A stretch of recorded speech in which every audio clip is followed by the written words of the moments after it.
Il nous a ressuscités ensemble et nous a fait asseoir ensemble dans les lieux célestes en Jésus-Christ. Éphésiens 2:8. Que tu es belle, mon ami, que tu es belle. Cantique des Cantiques 4:1. Se reposant en lui dans les lieux célestes, la bien-aimée écoute le bien-aimé qui lui ouvre son cœur. Il peut le faire maintenant, sans avoir à craindre qu'elle s'attribue à elle-même quelque louange que ce soit. Dans le désert, elle a été amenée à s'abaisser elle-même. Maintenant, unie au bien-aimé dans les lieux célestes, elle marche humblement devant son Dieu.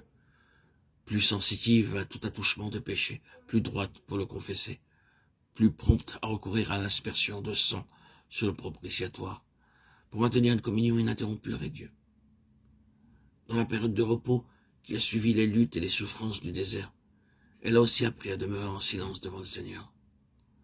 Autrefois, au premier jour de son ardente recherche, c'était surtout elle qui parlait. Lui parlait rarement et brièvement. Elle aurait aussitôt publié la chose, et le Seigneur le savait. Aussi ne disait-il que ce dont elle avait absolument besoin. D'ailleurs, il pouvait à peine se faire entendre. Aussitôt en sa présence, elle répandait son cœur devant lui, puis elle s'en allait sans attendre qu'il eût répondu, en tout cas avant qu'il eût fait connaître sa pensée. « Mon âme attend-toi, Dieu seul, s'écrie le psalmiste, car mon attente est en lui. » Psaume 62:5. Telle est maintenant l'attitude de la bien-aimée, cachée en lui, dans un sentiment de profonde révérence, avec un saint tremblement. Tout son être est silencieux en sa présence. Il parle dans le grand silence du sanctuaire intérieur de l'âme. Écoutons avec elle celui qui ressuscite les morts et appelle les choses qui ne sont pas comme si elles étaient. Romains 4:17. Apprenons avec elle comment devenir participant de la nature divine par les promesses de Pierre 1:4. Le bien-aimé lui dit « Tu es belle ».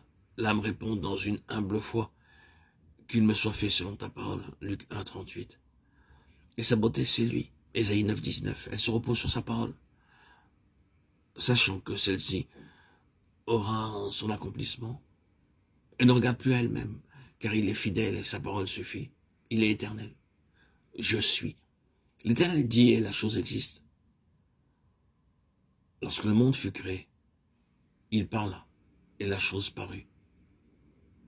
Dieu dit que la lumière soit et la lumière fut. Genèse 1:6-7.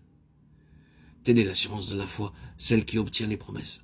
Que la chose soit, dit-il, et nous répondons Amen. Autant il y a de promesses de Dieu, elles sont oui et Amen en lui, afin qu'il soit glorifié en nous et par nous. 2 Corinthiens 1:20.